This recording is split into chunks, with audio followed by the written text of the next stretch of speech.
Diego Stulbach, muchas gracias por venir. ¿Que el capitalismo funcione mejor en la Argentina? Quizás Milei u otros lo logren, pero eso para la sociedad argentina va a ser una catástrofe. Hay una dura lucha cotidiana y fatigante por la vida, por llegar al trabajo, por viajar, por sobrevivir, una especie de vida totalmente que deja exhausto. Yo creo que Milei es el mesías de la destrucción de la sociedad, que se entregó completamente a los dictámenes del poder. Lo que en cierto momento Menem pasaba lo mismo. Hablar de Milei es una posibilidad también de no hablar de nosotros. Muchos de nosotros hemos hecho votos que no eran posibilistas en el sentido de creer que esto era lo único posible, sino que sabíamos que era una porquería. Yo nunca estuve convencido de que votando a Scioli o votando a Massa iba a pasar algo bueno. Solo suponía que estaba evitando una catástrofe peor. Cuando te dicen, por ejemplo, ¿pero qué? ¿No vas a apoyar a Massa? Que eso es un estúpido que no entendés. Esos son como los clichés cínicos de la política que hacen que aquel que está más aferrado a las lógicas de poder tenga una autoridad para silenciar a los que no. Cuando la lógica de la democracia debería ser la articulación inversa. A mí me parece que el 2001 es la fecha de una gran oportunidad perdida. Cada vez más se convirtió en una dinámica de palacio, una dinámica de medios, que se fue perdiendo el entusiasmo popular, que es lo que para mí hace la diferencia de los procesos políticos, y en algún momento la política empezó a ser vivida como puro cinismo, como puro engaño, como robo, como estafa, como decepción. La derecha tiene más ganas de combatir que la izquierda. Yo creo que en este momento está mejor organizada para combatir que la izquierda. Sí. Lo que quieren liquidar es la parte del peronismo, la parte de los derechos humanos, la parte del mundo de las izquierdas que constituyen obstáculos para los planes de una dominación brutal que consideran el mínimo para recomponer el capitalismo actual en crisis. El entusiasmo es un modo de conocimiento que tiene el pueblo sobre cómo aprovechar oportunidades igualitarias cuando las hay. Cuando las hay. En este momento no la hay y me parecería muy loco que hubiera entusiasmo popular. No puede haberlo hoy. ¿La falta de entusiasmo, la falta de alternativa? La falta de entusiasmo, la falta de democracia. Soy crítico de un tipo de autocomplacencia con la época que muchos de los streaming tienen. Rebord bailando con Bernie, por ejemplo, en el medio del drama que estamos viviendo. Las entrevistas con Moreno, en donde Moreno dice, por ejemplo, que no vería tan mal converger con Villarroel. Eso me parece mal. No conectamos ni con la propia desesperación, ni con la desesperación de los demás, y le regalamos a la ultraderecha la capacidad de montar la escena que se quede con toda la desesperación. La derecha se sacó la máscara del comediante y aparecen como lo que son verdugos. Y actúan como verdugos. Estudió Ciencias Políticas en la Facultad de Ciencias Sociales de la Universidad de Buenos Aires en los años 90. Por aquellos años fue militante de la agrupación El Mate. Luego fue parte del colectivo Situaciones y de la editorial, que aún existe, Tinta Limón. Por esos años fue autor de investigaciones y libros con movimientos sociales que tuvieron protagonismo fundamentalmente en el año 2001. Como parte de esa actividad tuvo una intensa amistad política y colaboración intelectual con Paolo Virno, Franco Bifo Berardi y Toni Negri, entre otros. Fue coeditor de la obra de León Rosicner y participa del blog Lobo Suelto. Tiene varios libros escritos, muchos en coautoría, entre los cuales se destaca, entre otros, Vida de Perro, Balance de un País Intenso, del 55 a Macri, que escribió dialogando con Horacio Berbisky. Su último libro es La Ofensiva Sensible, Populismo, Neoliberalismo y el Reverso de lo Político, y hace 25 años hace un trabajo de coordinación de grupos de estudio de filosofía y política. Además, tenemos un segmento en común en Siempre Soy, en la radio AM530, la radio de las Madres de Plaza de Mayo. Diego Stulbach. Bueno, vamos a estar hablando de varios temas, te digo, de lo que sucedieron en una semana que me animaría a definir esta semana, lo venimos conversando por otra vía, como una semana de eventos históricos. Una semana que va a ser recordado seguramente en el futuro como una semana histórica. Voy a poner solamente 3 piezas de un rompecabezas, no necesariamente esas 3 piezas tienen el mismo impacto, el mismo tamaño, pero para mí son 3 piezas importantes. Uno es la foto de los represores de la última dictadura militar, algunos tristemente célebres, alcance internacional, como el capitán de navío Alfredo Astiz, que está detenido, recluido, cumpliendo una prisión perpetua en la unidad número 31 del penal de Ezeiza, que fueron visitados por diputados nacionales del partido oficialista La Libertad Avanza. Y se sacaron una tradicional foto, la foto de familia. Ese como primer pieza de rompecabezas de lo que sucedió esta semana. La segunda pieza de rompecabezas tiene que ver con el hecho que ocurrió, quizás el de menor impacto de todos los que sucedieron, que es que se sospecha que la muerte de la esposa de un desaparecido durante la última dictadura, el autor material de ese homicidio, no fueron posibles escuadrones de la muerte, grupos de tarea tardíos y demás, sino que su propio hijo, un ex integrante de la agrupación Hijos, que eran los hijos que reclamaban por las leyes de impunidad en los años 90 y a principios de este siglo. Un hijo de desaparecido matando a su madre cuando las sospechas iban por otro lado. Todavía eso resta saber cuál va a ser la investigación judicial, pero hay indicios muy fuertes de que se trataría del autor material. Y por último, ya un hecho de conmoción ya no nacional, sino casi no digo de escala global, pero de impacto internacional, como es las denuncias en contra del expresidente Alberto Fernández, hechas por su mujer durante todo su mandato presidencial, Fabiola Yáñez. Me gustaría analizar esos hechos, pero antes, para mí, hay que ir a la precuela, que es Milei, ¿no? Que son, de alguna manera, todos estos eventos que ocurrieron esta semana justifican de alguna manera, o no digo que justifican, pero argumentan de alguna manera, o explican de alguna manera, o ayudan a explicar de alguna manera el triunfo de Milei. Diego. Bueno, no, lo que es notable, doloroso, difícil de pensar, pero a esta altura es indispensable de entender es un fenómeno que llamamos Milei por un problema también de pereza, porque nos resulta cómodo o complaciente hablar de un enemigo político que está en una situación de poder y no preguntarnos cuál fue el proceso político y social y cultural previo de este país y de la región que produjo a Milei como efecto o como síntoma. Digamos que hablar de Milei es una posibilidad también de no hablar de nosotros. Pero eso que no queremos hablar, que somos nosotros, aparece por todos lados. Y aparece de la peor forma y aparece justificando entonces las peores políticas y quizás también nos hace entender de dónde se nutre diariamente este tiempo político que Milei sigue contando, ¿no? Para sí, para sus planes de ajuste, para sus planes de venta del patrimonio público, lo sigue sacando de una catástrofe política, cultural, que yo creo que la podemos denunciar como si fuera ajena, pero también la tenemos que entender como siendo parte de los procesos políticos con los que hemos tenido algún tipo de vínculo. Mucho compromiso, poco compromiso, algún compromiso, pero todos tenemos que ver con este drama argentino. Tengo la impresión de que no vamos a poder hablar realmente del fenómeno Milei hasta que no nos atrevamos a tener un rigor mayor para comprender los propios procesos políticos, digamos, en cómo nos involucraron, nuestra propia relación con la verdad, nuestra propia capacidad de resistir o de callar ante el cinismo de las construcciones políticas que votamos o que apoyamos porque las coyunturas son tan dramáticas que solemos apoyar cosas que en el fondo sabemos que no son una respuesta, pero las apoyamos porque sabemos que el desafío que enfrentamos en ese momento es mucho peor. Y así se va construyendo una especie de silencio político en media lengua, en la que una parte de nosotros puede decir en voz alta que en la tragedia argentina es importante que no gane Macri, es importante que no gane Milei, pero es una media lengua, porque la otra media lengua la callamos. Cuando decimos que los candidatos que habría que votar, o que el modo en que se toman las decisiones, o que el tipo de subordinación popular en la que quedan los sectores populares en estas construcciones es absolutamente cancelatorio del bien que suponemos que se podría hacer, eso lo callamos o lo hablamos en voz baja, o lo hablamos en círculos de WhatsApp, o lo hablamos en complicidades, y quizás también nos vamos volviendo cínicos en esos procesos, digamos, en esas aceptaciones. Son trampas de la historia, no quiero hablar de culpas, no son las verdaderas Posibilismo, causas. se decía en la década del 80, la década del 90, se lo resumía como la idea del posibilismo, ¿no?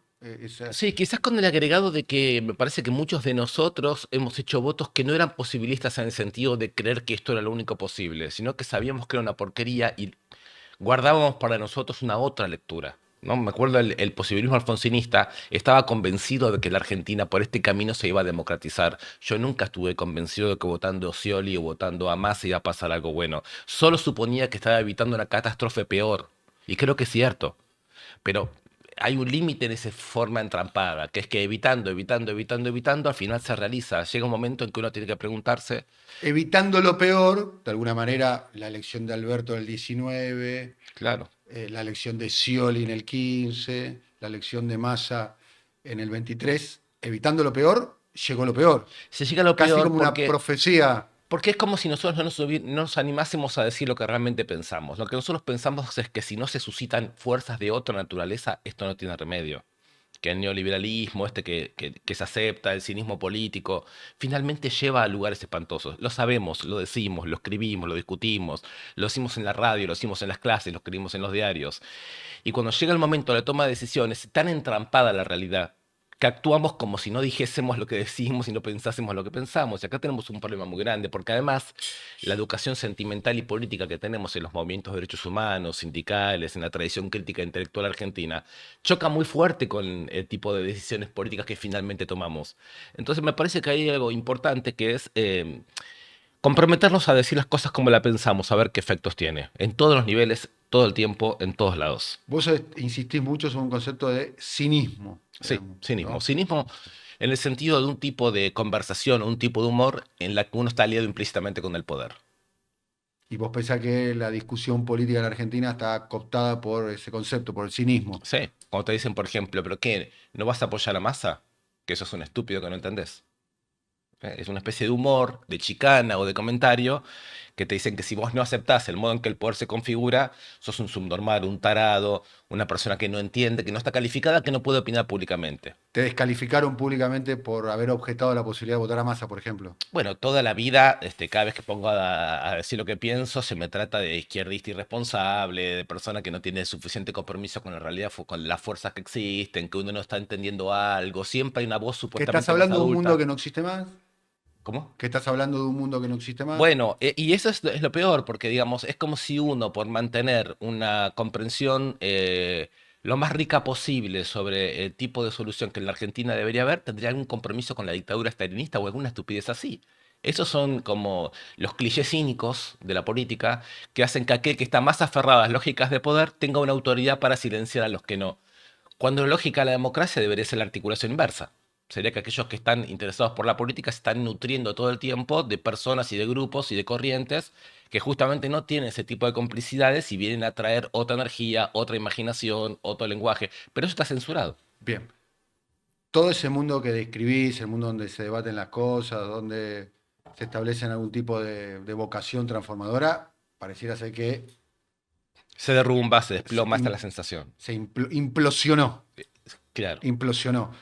De alguna manera implosionó. Y los hechos que vivimos esta semana, ¿no? Que los fuimos describiendo en el inicio, justifican de alguna manera, no digo justifican, pero explican, más que justifican, la palabra adecuada, el triunfo de Milei.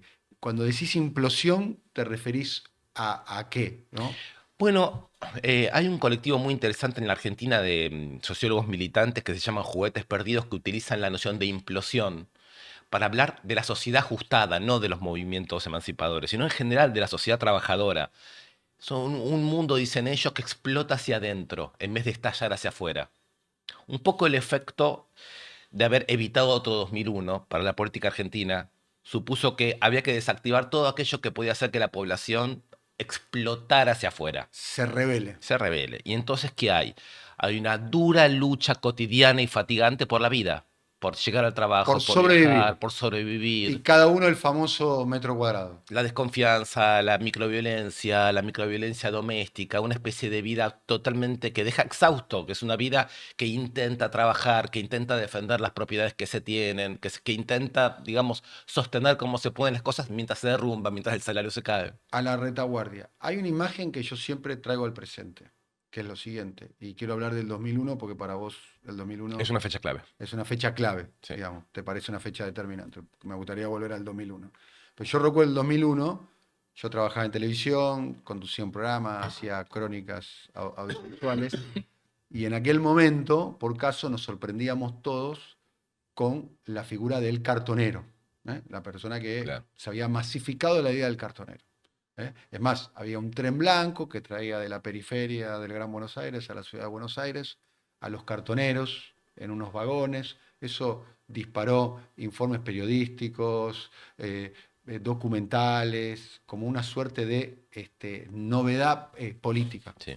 En la Argentina, el octavo país del mundo, el país que en algún momento fue el de la gran clase media de América Latina, con una composición social bastante cohesionada, tenía gente que vivía de revolver la basura y lo hacía de modo masivo. Y en aquel momento era una sorpresa.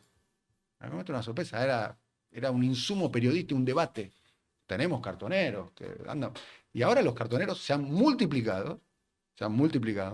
Casi que te podría decir que hay en determinadas calles de la ciudad de Buenos Aires, a determinadas horas, hasta tienen un andarivel por las avenidas o por las calles, ya casi forman parte del paisaje urbano. Está normalizada la idea de un sector que vive de revolver la basura. A mí me parece que el 2001 es la fecha de una gran oportunidad perdida, en el sentido de que aquella crisis es la primera crisis que la democracia no resuelve por el medio del partido militar.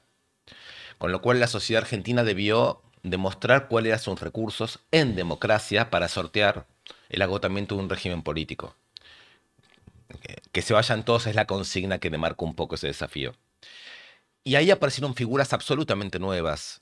Yo creo que la más importante es aquel movimiento piquetero, pero en general la figura del asambleísta, el que hacía asambleas en la ciudad de Buenos Aires por ahí por sus ahorros o por lo que fuera, el que lo hacía en la fábrica recuperada o el que lo hacía en el barrio con el Eso piquete. fue absorbido rápidamente, o por los movimientos sociales, o por los partidos Claro, políticos, ¿no? Y la realidad lo encausó. sí, pero me detengo en este círculo que es la oportunidad perdida para solo señalar que fue una oportunidad para escuchar las estrategias y los saberes de gente que se revelaba desde abajo, no a través de los partidos políticos. Así que estaban ahí las bases de una idea de la democracia sustancial, mucho más compleja. Se plantearon problemas muy importantes en ese momento. Yo creo que esto que vos llamás correctamente la absorción de todos esos movimientos, que básicamente se da con la llegada del Sí. kirchnerismo. Néstor Kirchner, a mi modo de ver, quizás ahí podemos tener un matiz, lee correctamente el 2001, lee correctamente las demandas del No, 2001. no, no creo que tenemos una diferencia sí y no. Es decir, creo yo, como vos, que lee correctamente. Lo que no creo, y esta puede ser una diferencia, que además discutí mucho con muchas compañeras y compañeros, es que, ¿qué quiere decir ahí correctamente? Correctamente para mí quiere decir si se trataba de reconstruir el sistema de partidos, una autoridad presidencial y algún tipo de inclusión subordinada, fue completamente exitoso. Y vamos a decirlo así, en vistas a que como ahí yo creo que empieza un poco la lógica de la trampa, como la alternativa era la represión, todos terminamos apoyando eso. Pero no sé si correctamente, en el sentido, no sé cuánto terminó de escuchar el kirchnerismo, la importancia de los problemas que esos colectivos de la crisis estaban planteando, en términos de qué tipo de representación reconstruir, si los partidos políticos lo son todo, qué pasa con el mundo del trabajo, que ya no se va simplemente a absorber en un pleno empleo de calidad de manera inmediata. Es decir, había una serie de problemas que si la política hubiera escuchado más y mejor, a mi entender, la política a reconstruir hubiera tenido unas capacidades y posibilidades que a mi modo de ver fueron devaluándose al mismo tiempo que cumplía una función muy importante de relegitimar a la política, que creo que es lo que entendió muy bien Néstor Kirchner. Y con respecto, por ejemplo, a los movimientos sociales, ¿qué ves ahí? Bueno, digamos, por un lado, una juventud callejera, una juventud piquetera, una juventud que tomaba la calle y que fue desleída, ¿no? Cuando aparece la Cámpora y otros movimientos, se dice la juventud ahora entra en la política. Veo una devaluación de la juventud previa, de la juventud barrial, la que realmente tuvo un protagonismo en deslegitimar la situación previa al neoliberalismo. Veo que se llamó inclusión muchas veces a trabajos de muy mala calidad, que se montaron mediaciones sociales muy precarias, importantes, mejor que lo que había, mejor que la ¿A qué represión. llamamos mediciones sociales, por ejemplo? Bueno, la Ay, idea de que el movimiento social tiene que cumplir un lugar de gobierno barrial y acompañar la baja salarial como se pueda, y acompañar la baja de ingresos como se pueda, y que eso no sea una instancia de construcción de una verdadera infraestructura, que en esos territorios después llegue el narco, que lleguen los soldaditos y todos los diagnósticos que conocemos, que se desactive una energía desde abajo capaz de darle a la democracia la potencia que hoy vemos que no tuvo. bien. Volviendo a Milei, si tuvieras que explicarle a alguien por qué ganó Milei, digamos, le dirías qué. Yo lo que le diría es que justamente por esto que estamos hablando, la política perdió en el 2001 la dinámica desde abajo, que fue una dinámica desde arriba, que cada vez más se convirtió en una dinámica de palacio, una dinámica de medios, que se fue perdiendo el entusiasmo popular, que es lo que para mí hace la diferencia de los procesos políticos, y en algún momento la política empezó a ser vivida como puro cinismo, como puro engaño, como robo, como estafa, como decepción. A veces yo percibí, especialmente, podemos decir, el último tramo del gobierno de Cristina, y claramente en el gobierno de Alberto, que los sectores que estaban por lo menos asignados o que tenían la vocación de hacer una transformación profunda, dicho sea paso, la crisis en Argentina es una crisis que lleva más de 10 años y las soluciones son soluciones de carácter profunda, inclusive no alcanza seguramente con la distribución de la renta, sino que habría que ir a un modelo más de, voy a Bueno, decir una palabra casi prohibida en el lenguaje político argentino, de apropiación de renta como para poder distribuir, ¿no? Sobre los sectores que son los sectores más ganadores, ¿no? Los formadores de precio en cuanto a la inflación, los bancos en cuanto a la finanza, las petroleras en cuanto a la energía, los propietarios de la tierra en cuanto al campo, como para dar, porque en la Argentina hay que decir, no es que a todo el mundo le va mal a las mayorías, pero hay una minoría a la cual le bueno, va es, muy es bien. algo que yo creo que Milei desactivó muy bien el discurso público, producto de lo que me parece que es el desprestigio del sector político e intelectual que acompañó el proceso político de los últimos años, y es que se habla de ricos y pobres como si ya se hubiera diluido o superado el hecho de que entre ricos y pobres hay una relación de explotación. Es decir, que las riquezas que hacen unos es por la apropiación privada de bienes públicos, de tiempo de trabajo colectivo, de riquezas colectivas, ¿no? Y sean del territorio, sean bienes Alguien naturales. te va a decir comunista. Por Por ese razonamiento, supuesto, una plusvalía, acaba de escribir la plusvalía, ¿o no? por supuesto, la plusvalía como se la puede pensar en una sociedad que no es la de Marx, en muy otra sociedad, es una plusvalía que no se extrae solo en la fábrica, ¿no? Que se extrae en el conjunto de los intercambios de la sociedad, los telefonitos, etcétera, claro.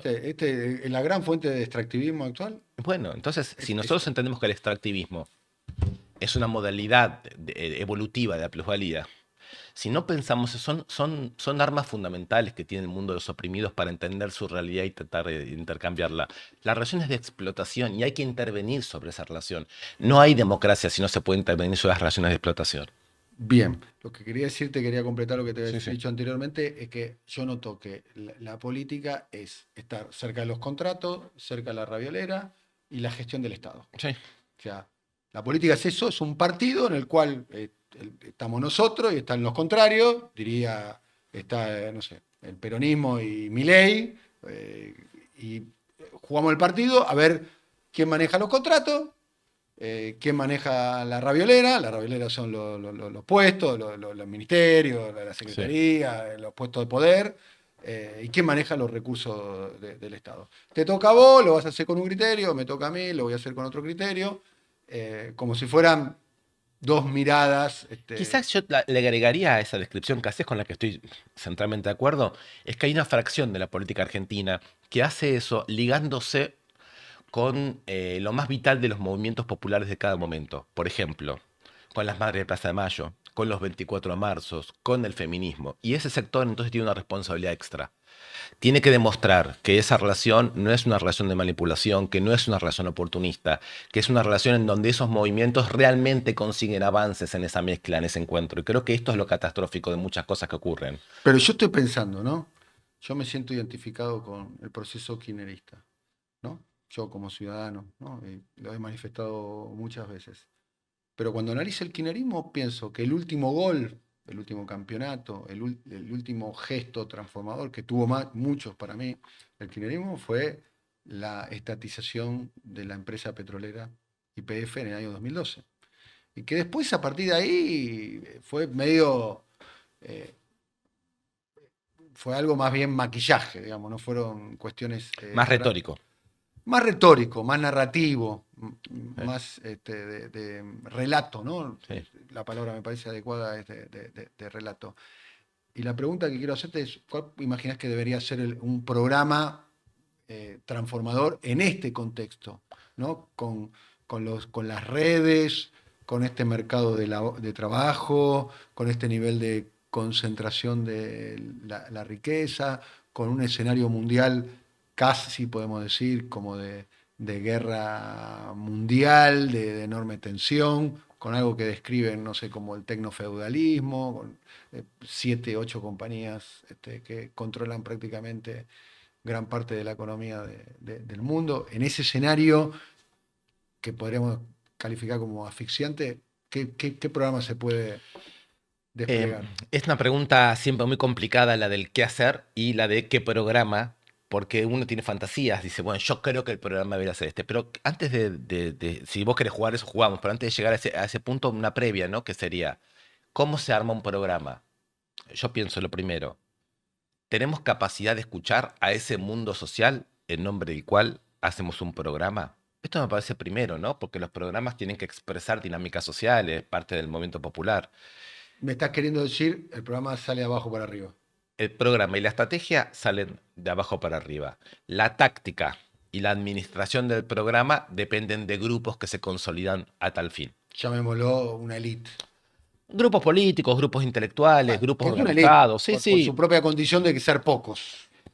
Claro, ser pocos en el sentido que son grupos que suman funciones. Sí, Quizás podemos hablar de muchos grupos o de instituciones nuevas que sean abarcadoras, pero tienen que estar organizados. bien. Un poco leninista eso que decís, ¿no? Lenin creía en un partido de centralismo democrático. Yo no. Vos no. No. Yo creo que tenemos que hablar de instituciones populares. Bien. Que no tiene por qué ser una, no tiene por qué estar producido por intelectuales en el sentido tan convencional del intelectual, porque desde 1917 para acá el acceso a, digamos, a la lectura, a la cultura, se ha ampliado muchísimo y ya no necesitamos No pensar tenés que el una grupo elite que está iluminado, pensando en que la función de vanguardia los... iluminada me parece que no pertenece a esta No, época.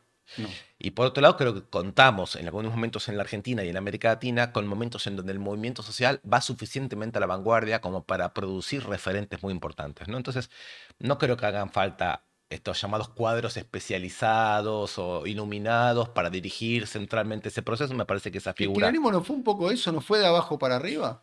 Yo creo que el kirchnerismo tuvo primero una interrupción con el 2001, lo que yo te decía. Desleyó unas energías que hubieran sido fundamentales para dar ciertas peleas, por ejemplo, para este tipo de reapropiaciones que vos decías respecto a la renta. Eso primero. Te lo Vos no lo ves así. puedo, a ver, opinado te diría Dale. de eso. ¿Y el 2008 qué me decís? 2008, Porque el 2008 cuando la patronal agraria le canta Quiero Vale 4, el kirchnerismo moviliza. sí. No solo moviliza, sino que ahí nace la militancia kirchnerista, que fue una militancia que durante por lo menos una década fue el Bien, factor más dinámico de la política bueno, argentina. y producto de eso, de la lucha con las patronales agrarias, los monopolios mediáticos desafían al gobierno y el kirchnerismo va de abajo hacia arriba y moviliza. Claro, ahí estamos hablando de la parte noble del kirchnerismo, que es esta voluntad de inclusión y de confrontación que el kirchnerismo tuvo, que a todos nos impactó. Que en un momento se pone a enrollar el barrilete, ¿no? Yo te puedo contar, digamos, con mucha honestidad cómo lo viví. Hoy podría hacer un balance. Elegí vos, puedo contar con un balance de acá cómo lo viví. Si me acuerdo cómo lo viví, yo sentí que era un tipo de militancia que se construía sobre la desestima de la potencia organizativa desde abajo previo. Incluso me parece que hubo una sustitución de militancias, de las clases sociales que militaban, de los grupos sociales que se movían, de los lenguajes, de los territorios que realmente se activaban. Y creo que con el tiempo eso se confirmó, digamos, ¿no? Y yo me acuerdo durante todo ese periodo, incluso movimientos sociales kirchneristas, que se sentían marginados, que se sentían desplazados de los lugares de decisión. Entonces, que el movimiento popular, que viene de abajo, en el sentido de la clase social, tenga poder de decisión en la confrontación me parece bastante clave, ¿no? Luego, el kirchnerismo tuvo cosas muy conmovedoras. Lo del cuadro de Videla, reabrir los juicios, volver a subir salarios, volver a hablar de una tradición argentina en términos de militancia, reparar víctimas, todo eso, vamos a decirlo así, era buena parte de la agenda por la que militábamos muchísimas personas en la Argentina. Y en esa parte el kirchnerismo un poco nos toca a todos. A nadie puede decir, no soy kirchnerista en el sentido de desdeñar lo que acabo de decir. Si el kirchnerismo fuera lo que yo acabo de decir, kirchnerista sería toda la izquierda argentina. El problema es que me parece que hoy estamos haciendo un balance que nos permite decir a todo eso, a mi modo de ver, le faltó una articulación con una fuerza popular que sí existía, que quizás la técnica de conducir a ese proceso no era subordinarlo tanto ni precarizarlo tanto. Esto me parece totalmente central. Se fosilizó un poco, se burocratizó un poco, ¿no? Yo creo que, La Daniel, lluvia de contratos, la raviolera, los es que todos esos recursos. son efectos de no haber habilitado una realidad con capacidad de transformación mayor, pero que lo vimos en Bolivia, lo vimos en Venezuela y lo vimos en otros lugares, donde hubieron reformas de la Constitución, donde nuevos sujetos entraron a la política, donde la descolonización fue un dato de toda la sociedad. Es decir, a mí me parece que acá se hizo un control de daños de la democracia, de los partidos políticos, se restauró una forma bastante liberal de la política dentro de todo, y como te digo, se mandó a la casa a una generación que había hecho una lucha muy importante, que tenía muchos saberes. Vamos, fábricas recuperadas, vamos, movimientos piqueteros autónomos. Es decir, mismo lo que pasó con los movimientos de derechos humanos. Tuvieron un tipo de integración en el Estado que por un lado fue muy beneficioso en términos de políticas de derechos humanos, pero por otro lado no permitió trabajar con la ductilidad que hubiéramos querido la relación entre derechos humanos y conflictos actuales. Vamos a hacer un poco de psicodrama, ¿te parece? Dale, Como si estoy fuera acá dispuesto a todo, Daniel, sos un amigo. una clase de Tato Pavlovsky. Y sos Cristina Fernández de Kirchner. Bien. Y yo te pregunto a vos, Cristina, ¿por qué lo elegiste a Scioli? ¿Por qué lo elegiste a Alberto? ¿Por qué lo elegiste a Massa? ¿Por qué siempre fuiste hacia la derecha del cuadrante cuando se supone que en términos nominales ella era la parte mayoritaria que representaba a la izquierda del cuadrante? Bueno, yo me imagino que sí, con el respeto que le tengo a Cristina, ¿no? Dialogara con ella, así como me pedís vos, me pongo en el lugar de ella Sí, directamente. Yo pensaría en términos de su cabeza lo siguiente. Primero, yo tengo una formación política en el peronismo y en los setentas. Y el conjunto de problemas que se discuten del 2001 en adelante, problemas que tienen que ver con teoría política, con el modo en que el neoliberalismo produjo subjetividad, con los cambios en el empleo, todo eso no lo manejo. No lo manejo bien. O sea, tendría que abrir a una generación nueva una discusión. No tengo tiempo, estoy manejando una crisis que es virulenta, que es vertiginosa. Confío en quien confío, no confío en quien no confío. En última instancia, que las generaciones jóvenes se ganen el derecho a plantear con un nuevo lenguaje nuevos temas. Por un lado eso. Por otro lado, yo puedo ser más o menos progresista, pero la Argentina no lo es. eso diría Yo Cristina. creo que ella lo podría decir perfectamente, Yo ¿no? estoy más, mi cabeza está más a la izquierda de lo que la Argentina podría Me parece demandar. que parte del kirchnerismo pudo haber pensado eso, creo que Alfonsín también puede haber pensado eso, es decir, personas que asumen una tarea histórica intentando legitimar algo que en el fondo no pueden legitimar tanto porque su diagnóstico es que ni los movimientos sindicales, ni el movimiento político, ni la Argentina profunda da tanto para radicalizar y por lo tanto tienen una ambigüedad.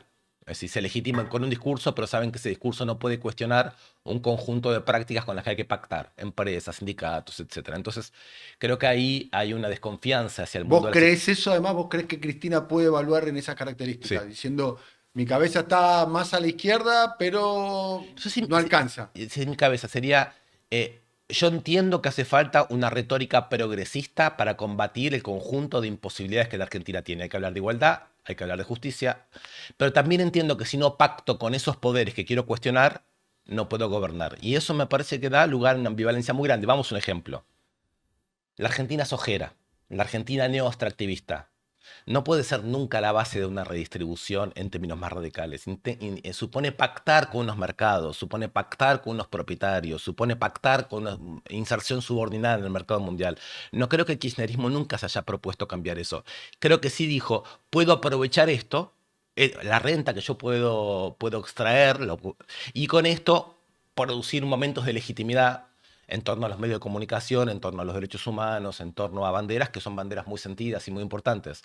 Ahora es una política trabada esa, porque legitima de una manera, y eso es valiente y eso es interesante, porque no sabe volver esa legitimidad contra esas fuerzas contra las que habría que avanzar y contra los que no se pudo avanzar. Bien. ¿Y la izquierda? Cuando definís la izquierda, ¿qué ves en la izquierda? Tres cosas veo. Primero yo creo, y esto me apena que no se lo diga con más claridad, creo que la mayoría de la izquierda es el kirchnerismo, entró en el kirchnerismo, produjo política kirchnerista. Cuando el kirchnerismo dice somos el peronismo, se engaña. Es el peronismo, pero el peronismo fue con la derecha el menemismo y con la izquierda el kirchnerismo. Entonces, el kirchnerismo es una articulación de militancias de izquierda y militancias del peronismo. O sea que cuando se vitupera tanto a la izquierda del peronismo, se repite una cosa ridícula, que es que el peronismo convoca a la izquierda y no la reconoce cuando la izquierda va a su encuentro, digamos, no la maltrata, le dice, nunca entendiste el país. Y sin embargo, están sosteniendo el kirchnerismo. Otra parte de la izquierda es la izquierda marxista-leninista, digamos, que a mi modo de ver no se logra convertir nunca en un instrumento político útil, lo cual no quiere decir que no tenga valores a nivel de militancias gremiales, de derechos humanos, del feminismo. Hay un impedimento ahí que se nota la baja calidad que tienen en la manera de producir intervenciones políticas de peso. Es una pena y yo creo que no habría que dejar nunca de intentar, sobre todo con algunos referentes importantes de la izquierda, seguir abriendo esos caminos, pero hay mucho dogmatismo, hay una enorme incapacidad, digamos así. Y hay una tercera cosa que yo llamaría de izquierda, que es una no renuncia a poner el patrimonio de la revolución y el patrimonio de lo común en el centro de la agenda que viene. Que eso no tiene forma política. Eso solamente se activa cuando se desbordan las formas políticas. Te voy a poner un ejemplo de esto. La CGT, los argentinos, el Cordobazo, el 2001 y las Madres de Plaza de Mayo no son ni de izquierda ni peronistas. Están más allá de la división. Los momentos más interesantes de la política argentina, de la historia política argentina, incluso recientes, siempre desbordan la división entre izquierda y peronismo. Esa izquierda es a la que yo le tengo entusiasmo, la que me da esperanza. Bien. Siempre vos, alguna vez el año pasado, cuando viniste al programa de radio, hiciste una columna en la sección que teníamos, se llamaba La Pregunta, a propósito de dos cuestiones que me gustaría traer al presente. Y después quiero preguntarte por una de tus obsesiones más cercanas que tenés ahora, que es la obsesión que tenés con Agustín Laje. Ah, la enemistad. Sí. Sí, tenés una enemistad. Él no sé si sabe que vos No, sos un me imagino enemigo, que no se enteró. no se Me enteró, imagino que no. pero vos leíste toda la obra de Sí. Agustín Laje y sos un, podríamos decir, un seguidor de la palabra Agustín Laje. Sí, el peor sentido de seguidor, el sentido de una enemistad, ¿no? Sí. ¿Querés Bien. que hablemos de...? Debatís de alguna manera con Agustín Laje. Bueno, vamos con lo de Laje. Las Madres de Plaza de Mayo, siguiendo el ejemplo de nuestra compañera Eve, estaremos a su lado todas las veces que sea necesario, hasta la victoria siempre. Fíjense que estas viejas de mierda son unas viejas hijas de puta, eso es lo que son, que criaron chicos para matar, criaron a chicos para matar, y cuando esos chicos los mataron fueron a llorar, estas viejas hijas de puta. No sé si vos te das cuenta de lo que te estoy hablando. Estas viejas hijas de puta criaron a chicos para matar, y una vez que con toda justicia le mataron a sus hijos, con toda justicia, estas viejas salieron a llorar derechos humanos. Por un lado me parece un personaje menor y por otro lado me parece un personaje sintomático. Prefiero hablar de lo que tiene de sintomático que lo que tiene de menor. Lo que tiene de menor es de un publicista reaccionario que, este, que es un publicista de la política del terrorismo de Estado, digamos, es un ser muy vil, muy eh, por debajo, digamos, de cierto respeto a la que uno puede tener por las personas, es muy difícil conseguir considerar alguien interlocutor, y en ese sentido no lo puedo considerar interlocutor. Por otro lado, sí que lo he leído y lo he escuchado porque esto que llama la batalla cultural y sus sucesivas intervenciones, su modo paranoico delirante de leer el mundo de las izquierdas, el modo también paranoico y delirante de perseguir el mundo de los feminismos. En todo eso se cocina una agenda política no solo argentina, sino regional, una gran renovación de las derechas, la reposición de una decisión de combate, de programa, de radicalidad, que en el mundo de los progresismos escasea, falta, está mal visto. A ver si entiendo. La derecha tiene más ganas de combatir que la izquierda. Yo creo que en este momento está mejor organizada para combatir que la izquierda, sí. Está la famosa frase que le adjudican a Warren Buffett, ¿no? En su momento el hombre más rico del mundo, ahora está en el top 5. La lucha de clases continúa, la continuamos los ricos contra los pobres. ¿Y Básicamente por sí. qué? ¿Y por qué haber, de alguna manera, que eso subyace además sobre la idea que despliega, ahí lo tenemos a Milei, la derecha? O sea, increíblemente agitan el fantasma del comunismo. Agita el fantasma del comunismo. Eso es un tema, ese es un Y tópico. lo Porque agitan ellos. Se supone que es un fantasma que no, entre comillas, no mete miedo, o mete miedo y no nos dimos cuenta, no nos enteramos. ¿Qué hay ahí, digamos? Porque además, no es que agitan el fantasma del comunismo y son una minoría, no sé, que predican en las plazas de... Ya no son per- más una per- secta marginal, claro. es, agitan el fantasma Sí, del comunismo y gobiernan, y sí, generan mayoría, y sí. votos, y... A mí me resulta, a ver, hay una primer capa obvia y superficial, que es que se quedan en la Guerra Fría, que son psicóticos, que no reconocen la realidad. Yo creo que a esta altura del partido Yo eso no busqué vale la la figura pena. de conspiracómicos. Sí, por eso, uno se puede reír de ellos. Lo que pasa que, como dijiste vos, posicionado en las palancas de poder en las que están hoy, esa risa tiene que dar lugar. Podemos seguir riéndonos, pero ya no puede ser una risa con desdén. Tenemos que recuperar la risa irónica del combatiente, Pero que es otra. ¿por qué ellos son audaces? ¿Por qué ellos llaman al combate? ¿Por qué ellos, por ejemplo, no sé, discuten y Bien, plantean... yo creo, en primer lugar, que ellos tienen más conciencia que nosotros de la fragilidad del poder en este momento. Es decir, nosotros sentimos que el poder es un poder monopolizado por las derechas, que tienen bajo control la situación, y la crisis económica, política y geopolítica mundial no es así. Es un nivel de inestabilidad gigantesca, política, económica y social a nivel mundial. Creo Es que la las élites, figura de caminar en un lago congelado. sí, En digamos, cualquier momento te podés hundir. sí, y si los escuchás, ellos lo dicen con mucha claridad, lo dijo Milei en Davos, ¿no? Occidente está en peligro. Realmente parten de ese tipo de frases. Si uno asume que ese delirio pertenece a un momento de delirio capitalista general y no de delirio de un grupo, es decir, que esta psicosis general en la que ellos nos meten con sus discursos se corresponde bastante bien con un delirio general de nuestras sociedades. Eso dice Bifo Berardi, ¿no? Eso yo lo extraigo claramente de Bifo Berardi, ¿no? O sea, que me parece que es un diagnóstico absolutamente acertado. Pero además es un delirio racial que tienen, ¿no? O sea, los blancos contra todo lo no blanco. Es religioso, ¿no? Salvar el mundo cristiano. Es clasista, lo propietario. De repente una serie de consignas fascistas, sectarias, marginales, que ya suponíamos que no iban a tener más nada que decir. Vuelvan a organizar la imaginación de un mundo desesperado, digamos así, ¿no? En donde el progresismo y la izquierda ha mentido, ha humillado, ha defraudado, pero donde la estabilidad del poder no está garantizada. Me parece que permite que los cruzados, ¿no? Se ofrezcan creíblemente a tomar un poco el poder del discurso y de las palancas de lo público e intenten hacer un gran decisionismo reaccionario, ¿no? Parece que estamos ante un momento así. ¿Cuál es la lectura que yo creo que tienen? En primer lugar, en la Argentina, entre el 76 y el 83, las Fuerzas Armadas argentinas tomaron el poder del país y por medio del terrorismo de Estado liquidaron lo que consideraban que era el enemigo principal. Bien. Pero del 83 en adelante, la familia del partido militar vio cómo toda la narrativa que se constituía los dejaba presos, desprestigiados, no podían, Macera había dicho en su alegato final, mis hijos caminarán con orgullo con el apellido Macera, ¿no? Y eso no ocurrió, no pudieron nunca caminar con orgullo. Creo que lo que ellos intuyen es que cada victoria político-militar y económica que tienen en la lucha de clases les es burlada, les es birlada luego por un discurso que no logran entender del todo, pero que lo llaman marxismo cultural. Que aparece una madre de Plaza de Mayo, te aparece una feminista, te aparecen unos movimientos piqueteros y cuestionan la legitimidad de tu triunfo.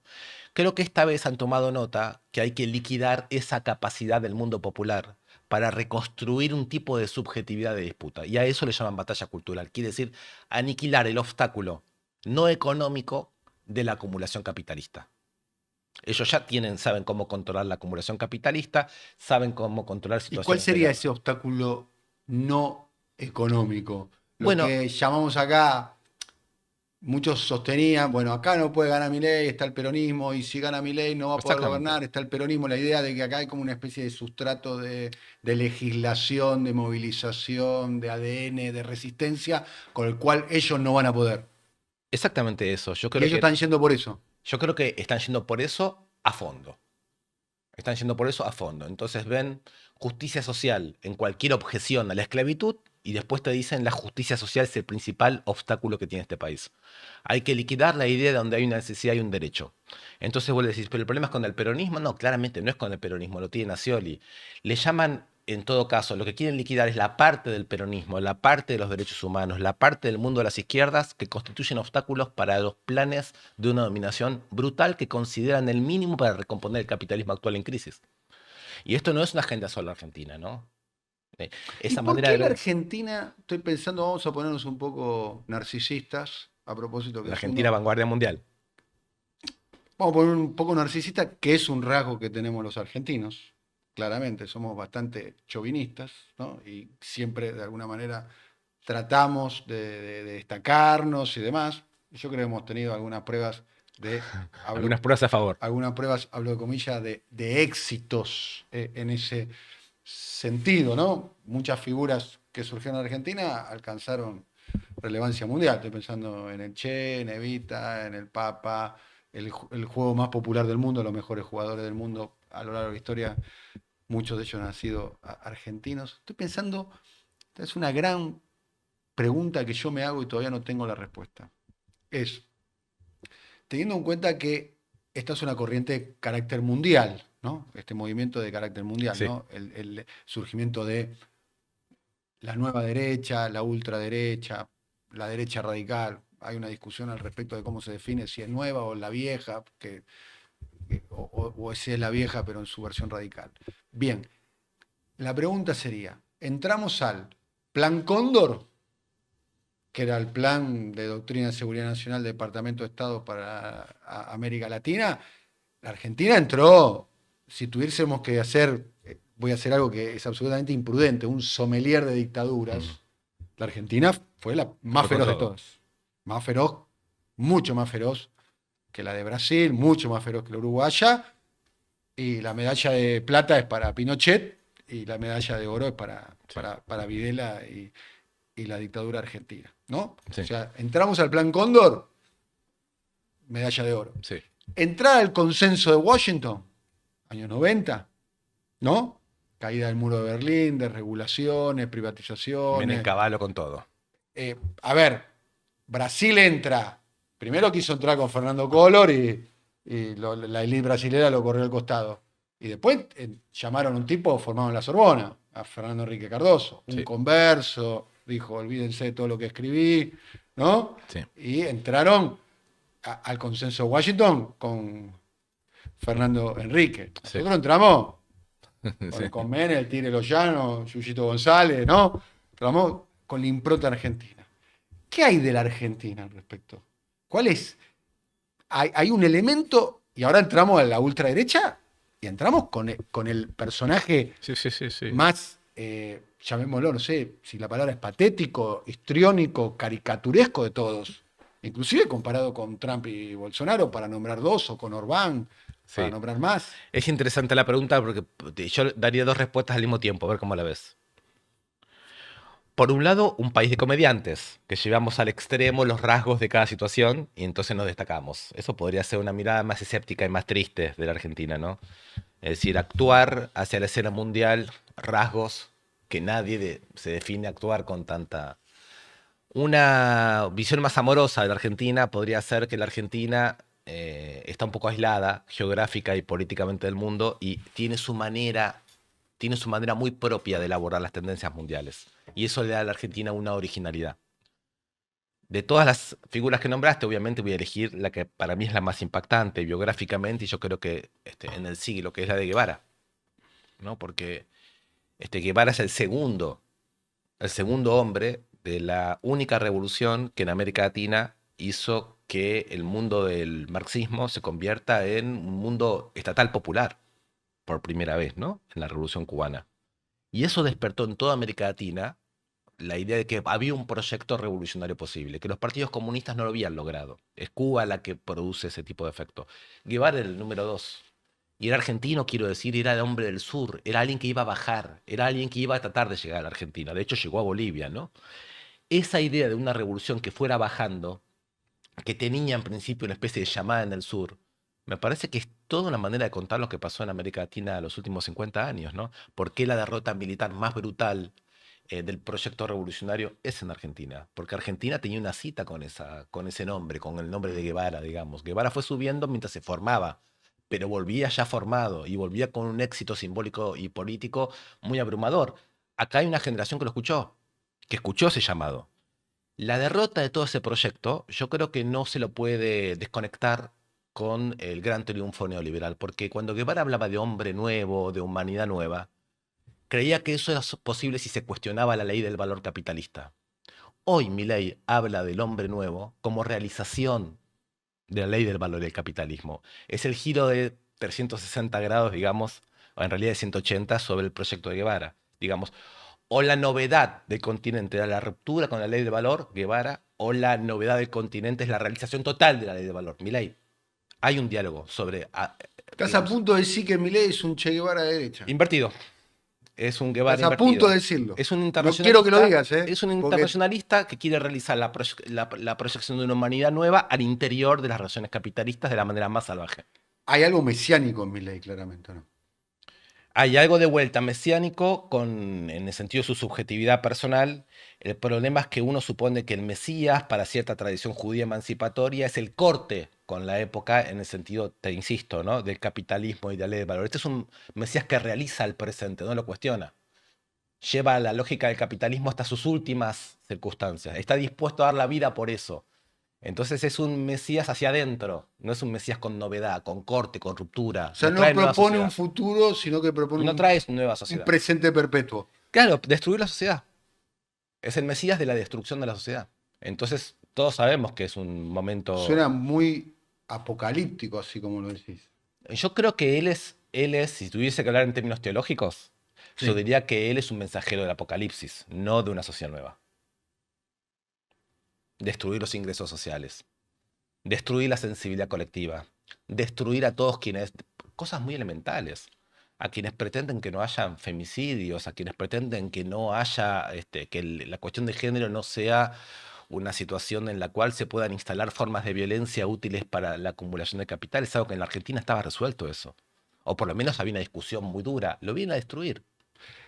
¿Cómo explicás que Milei ya no es un enigma? Ya no es una No, no lo hipótesis, es. claramente.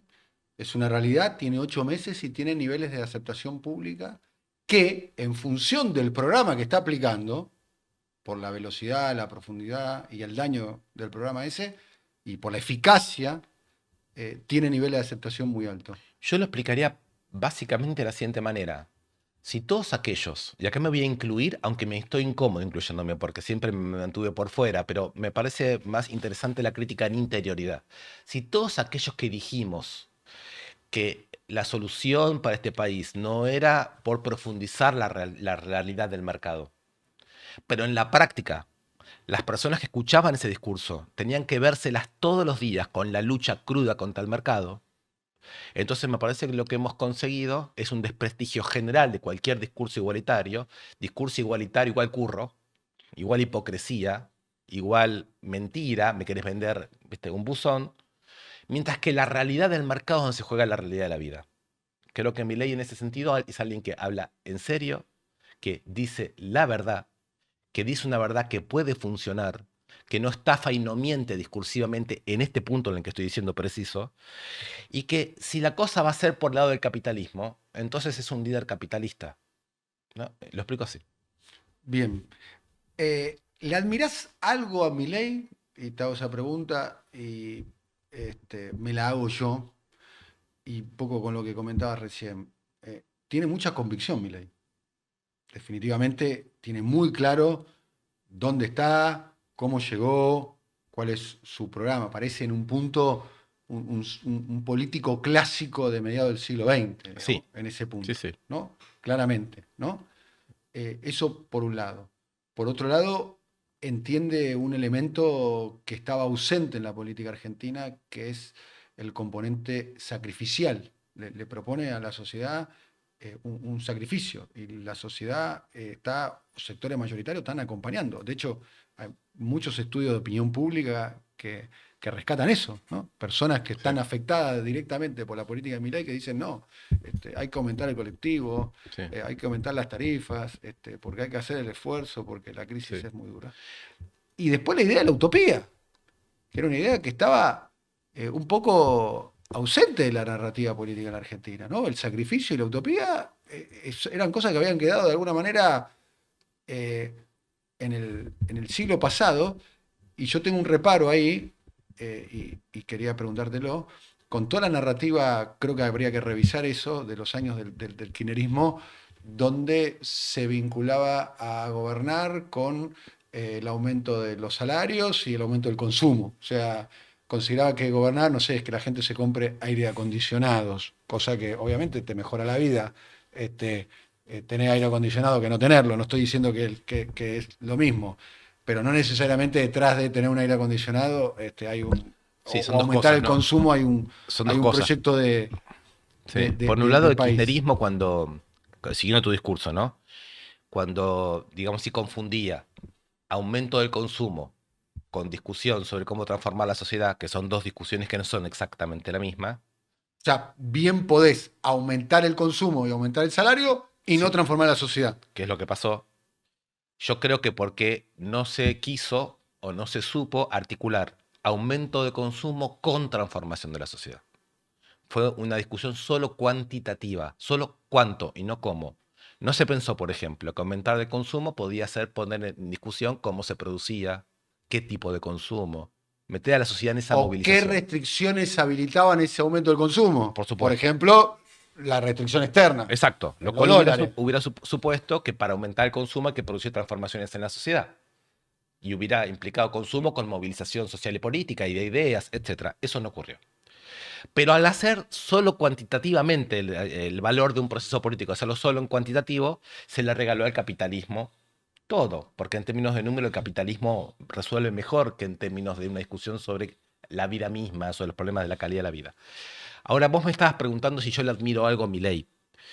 Y yo tengo que superar mucho desprecio para responder esa pregunta, porque yo creo que Milei pone todo lo que moviliza, como te dije recién, lo moviliza en favor de un movimiento destructivo del propio capitalismo actual, ¿no? Entonces, todo lo que podría reconocérselo lo está poniendo tan al servicio de una cosa espantosa que el reconocimiento implica un trabajo difícil. Pero te voy a decir una cosa que le reconozco, y es que él puede decir lo que piensa, siempre puede decir lo que piensa. Y yo creo que en nuestro mundo, en el mundo político de los progresismos, los peronismos y las izquierdas, si decís lo que pensás, recibís una sanción muy grande. Se nos entrena para cuidar demasiadas cosas, para no decir lo que pensamos, como si estuviésemos administrando una amenaza que cae sobre nosotros y que es la siguiente. Milei puede llevar adelante cualquier cosa y no va a tener que superar nunca la amenaza de muerte. Nadie lo va a amenazar a él de muerte, pero nosotros sí. Si nosotros queremos discutir la propiedad en la Argentina, nos van a matar o nos van a amenazar o nos van a recordar que los últimos Cosón y Cierro los mataron. Si para nosotros afirmar lo que pensamos, afirmar lo que queremos, suscitar fuerzas, implica rápidamente nos ponga en un escenario de guerra, de enfrentamiento y de amenazas. Entonces, para él hablar fácil también me resulta una especie de facilidad repugnante, porque es la facilidad de aquel que se entregó completamente a los dictámenes del poder, lo que en cierto momento a Menem pasaba lo mismo. Pero en cambio para nosotros, hablar claro, implicaría suscitar una fuerza social tan fuerte que nos avalara. Deberíamos ser parte de algo tan distinto y tan grande, que por momentos cuando hablamos estamos en una zona de cierto delirio, ¿no? Hablamos en nombre de qué radicalidad social. Siempre hablas, Diego, de una cuestión que a mí me parece que son elementos que yo los descubrí o los puse en valor conversando con vos, que es la idea del tumulto y la idea del entusiasmo, Ujú. ¿no? Creo que con el tumulto De Maquiavelo, de ¿no? Maquiavelo, Sí. ¿no? Y uno piensa en Maquiavelo y piensa bueno, en el orden, en el palacio, en las decisiones de la ley, del círculo rojo de alguna manera, pero descubrí con vos que Maquiavelo Sí, también habla del tumulto. hablaba del Sí, tumulto, de la turba, sí, ¿no? También sí, sí. utilizaba la palabra la turba, el tumulto, como un factor político. Y vos siempre ponés en todos tus análisis muy presente lo que sucede en la base de la pirámide. Para Sí, vos el principal actor sí. político no son los dirigentes, No, sino sí. la base, el tumulto. Exactamente. A ver, Bueno, por eso tu enamoramiento, si se me permite el término, con el 2001, exacto, un sí, sí. hecho absolutamente tumultuoso. Me lees perfectamente bien. Como estudiante de ciencias políticas, me tocó conocer a Maquiavelo de jovencito, digamos, y lo he leído siempre. Además, sabes que Gramsci trabaja mucho sobre Maquiavelo, pero además como apasionado lector de Spinoza, Spinoza es un lector de Maquiavelo, se me arma ahí, ¿no? Una serie de lecturas teórico-políticas por un lado y por otro lado el 2001, ¿no? Y muchas realidades en América Latina. Yo creo que se lo podría decir así, ¿no? Maquiavelo sabía que el fundamento de todo orden político es la multitud. Y el secreto del poder es siempre decirle a la multitud que ella no es el fundamento de la política, que el fundamento político es Dios, o es el rey, o es la legitimidad, o son los secretos del palacio. Entonces, cuando en uno de los libros de Maquiavelo dice, bueno, en realidad el príncipe debe escuchar, como en Roma, como en la antigua Roma, el Senado debe escuchar el tumulto, lo que está diciendo es que las mejores leyes que se escribieron en la antigua Roma y que hicieron que Roma sea muy estable, fue el tumulto. Y esto es muy curioso, porque uno diría, si hay muchos tumultos, no hay estabilidad política. Al revés, una sociedad capaz de mucho tumulto, si en lugar de ser reprimido el tumulto, es escuchado el tumulto, como si el tumulto fuera un O sea, texto el que hay que tumulto leer, te da gobernabilidad en términos actuales. te indica por dónde se profundiza la democracia. El tumulto te da el programa. Nadie quiere el tumulto, te quiero decir. Lo primero que hace un En esta fase de capitalismo el tumulto es príncipe, insoportable. el príncipe o princesa o principesca o reina, nadie quiere el tumulto. Nadie quiere el tumulto. O mejor dicho, nadie quiere un tumulto que lo condicione. Bueno, Todos quieren un tumulto controlado. pero por eso te digo, hay una distorsión. Porque ¿cuál es el poder del príncipe? El poder del príncipe es la conversación con la multitud. No tiene ningún poder sobre la multitud, salvo el que la multitud le concede. Por lo tanto, la vitalidad de la multitud podría ser leído como base de un poder social y político más fuerte. Por ejemplo, cualquiera de los problemas que la multitud argentina podría presentar, y vos lo nombraste en algún momento, es inmediatamente de escala regional. O sea, el príncipe, digamos así, el sujeto colectivo o individual que en un momento puede liderar procesos democráticos, tiene que hacer política regional muy fuerte. Tiene que discutir la inserción al mercado mundial muy fuerte, tiene que discutir los problemas de la inteligencia artificial, etcétera, tiene que discutir los problemas de la comunicación, tiene que abrir grandes infraestructuras populares. De otra manera, ocurre lo que está pasando hoy, que a la población que debería ser la fuerza, cuya base movilizada te dé sustento para avanzar en reformas, la dejas morir, la empobreces, la embruteces. ¿No? La dejas implosionar, como decíamos, ¿no? Entonces hay formalmente democracia, como se dice siempre, aunque cada vez menos, pero el sustento efectivo de la democracia se va erosionando, se va destruyendo, ¿no? Y entonces te aparece un Milei. Y bueno, es muy coherente, ¿no? A una teoría del príncipe, ¿No será Milei producto de un tumulto que no se quiso ver? Sentado ahí, Pablo Semán nos dijo, subestimaron a Milei porque subestimaban la crisis. Pablo Semán tiene una especie de teoría que podríamos decir el tumulto sin tumulto. Es decir, no llegó a convertirse en una explosión, pero hubo quien supo escuchar. No sé si Milei Algo, escuchó, a pero ver, supo coincidir. bueno, Milei detectó algo que los demás no detectaron. Exacto. ¿No? Está claro que para mí, hay como un diálogo entre sectores de la sociedad y Milei que hablan por una vía que quizás sea las redes sociales, Twitter, el lenguaje, la casta, que hablan, que dialogan, que se Claro. entienden. Me parece que sí, porque me parece que se lo podría pensar Y así. que esa subestimación, Si se hubiera apostado al tumulto, los elementos para detectar la vida social no serían tan extraordinariamente difíciles. No habría que hacer un super focus group o tener una intuición extraordinaria. Porque la discusión estaría habilitada, estaría abierta. La política contaría con órganos para comprender y conocer lo que está pasando en la sociedad. ¿y qué le pasó a la política que perdió esa capacidad de observación, digamos? Yo creo que la idea de Mucho. gobernar la crisis lleva a una idea donde los desesperados son los otros. Nosotros siempre tenemos que dar unas respuestas ordenancistas y organizacionales. No conectamos ni con la propia desesperación ni con la desesperación de los demás. Y le regalamos a la ultraderecha la capacidad de montar la escena que se quede con toda la desesperación. Es una escena donde lo agresivo, lo racista, la desinhibición pulsional está habilitada. Y entonces se produce un efecto de festival democrático sin mediación democrática. Es decir, no se constituye un poder social nuevo. Es simplemente el deseo de ver cómo se puede, digamos, humillar a aquellos que nos humillaron.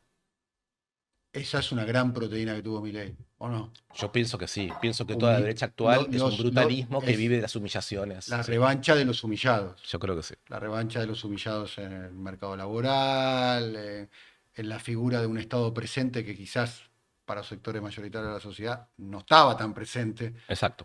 Había un poco también un exceso de impostura, ¿no? Estaba ¿No? De eso. puesta en escena. Sí, estaba eso y estaba también el hecho que no. Muchas veces se ponen en la Argentina discursos muy radicales y muy importantes Y lo que es muy difícil después es sostener las contradicciones de esos discursos, de esos movimientos, de esas posiciones. Son problemas políticos no resueltos en ningún lugar del mundo. Pero bueno, en la Argentina también los movimientos piqueteros, los movimientos feministas, los movimientos de derechos humanos también tienen este rasgo que vos decir de ser los más importantes del mundo, ¿no? Es decir, cada uno de estos fenómenos son fenómenos muy radicales que muy rápidamente cuestionan mucho a la sociedad. Y la sociedad reacciona como reacciona también en función de los liderazgos que se tienen, en función de los lenguajes que se logran establecer. Quiero preguntarte sobre otra figura más y después vamos a ir cerrando, Diego. Hablamos del tumulto y vos hablás de otro elemento que lo tenés como central en la política, que es el entusiasmo. Sí. En la Argentina se está viviendo en particular, por lo menos un sector de la sociedad, un momento de mucho agobio, ¿no? Que casi es un poquito más allá de la falta Mucho agobio, de sí. entusiasmo, ¿no? Sí. Básicamente, entre otras cuestiones, por los eventos que se ocurrieron esta semana, que es la denuncia que recibió por violencia de género el presidente de la Nación, denuncia hecha por su exmujer, Fabiola Yáñez, con imágenes muy impactantes, con videos que se están popularizando y demás. Pero del entusiasmo o la falta de, ¿por qué le das tanto valor a eso?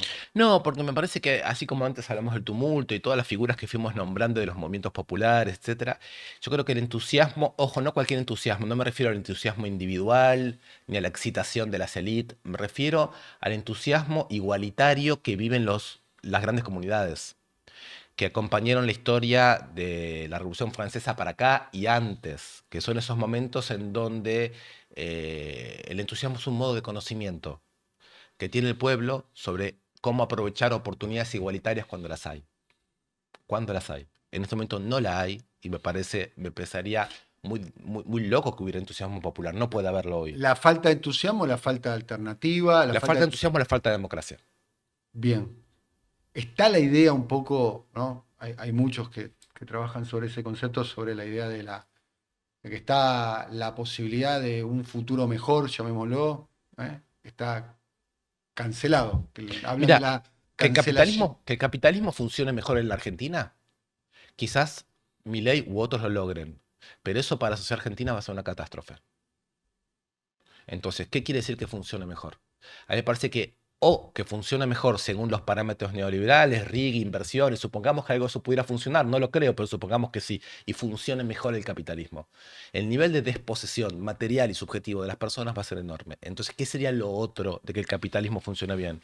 Que vuelva a aparecer la posibilidad de algún tipo de libertad o de igualdad popular mayor, que se identifique como tal. ¿Y la ves? ¿La vislumbrás?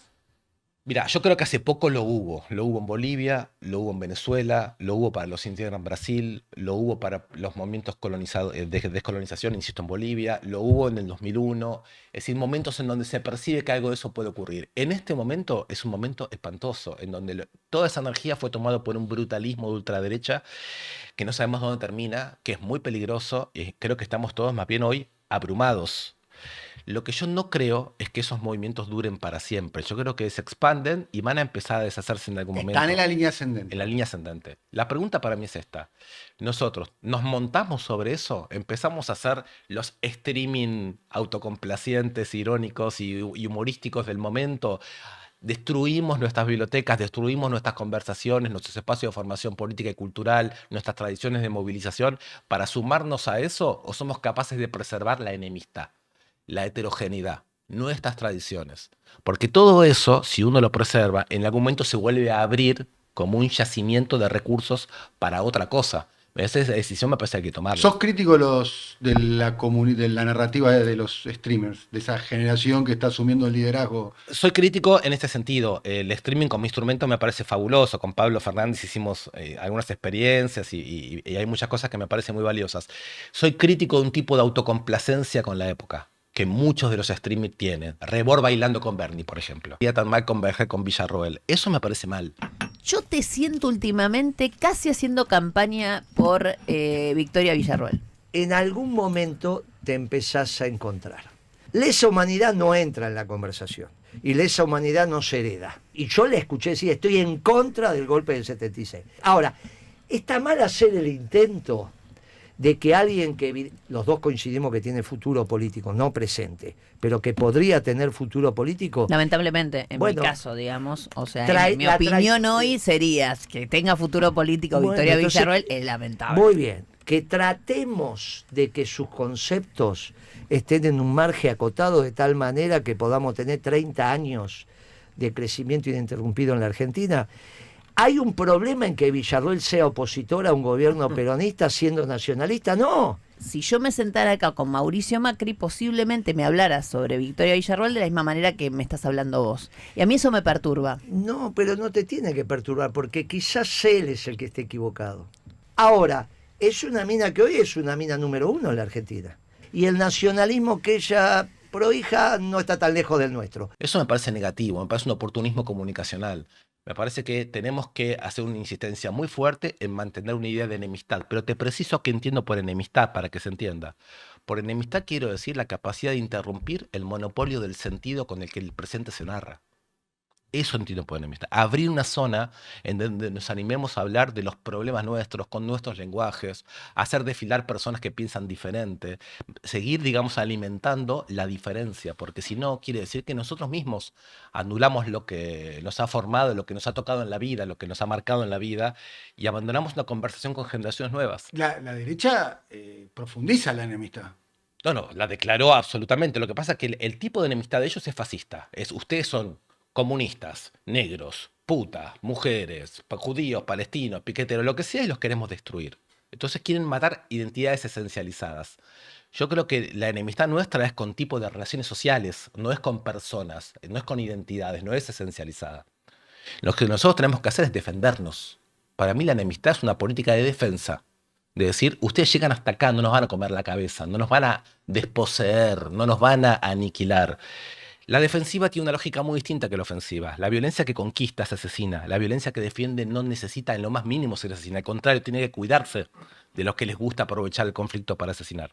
Nosotros tenemos otra tradición de enfrentamiento. Las madres de Plaza de Mayo a nosotros nos marcaron mucho. Son otros lenguajes y otros instrumentos, pero la enemistad está planteada por ellos, efectivamente. Lo último que quiero preguntarte es por los impactantes hechos que tiene como protagonista Alberto Fernández. Es una noticia, un evento histórico, claramente. Parteaguas, ¿no? Por los protagonistas, por la época, por lo que implica, por el impacto que tiene hacia adentro de la fuerza política, sobre su base electoral, sobre su militancia, sobre su programa. Intuyo yo que la explosión va a tener una reverberancia que todavía no sabemos cuál va a ser el impacto.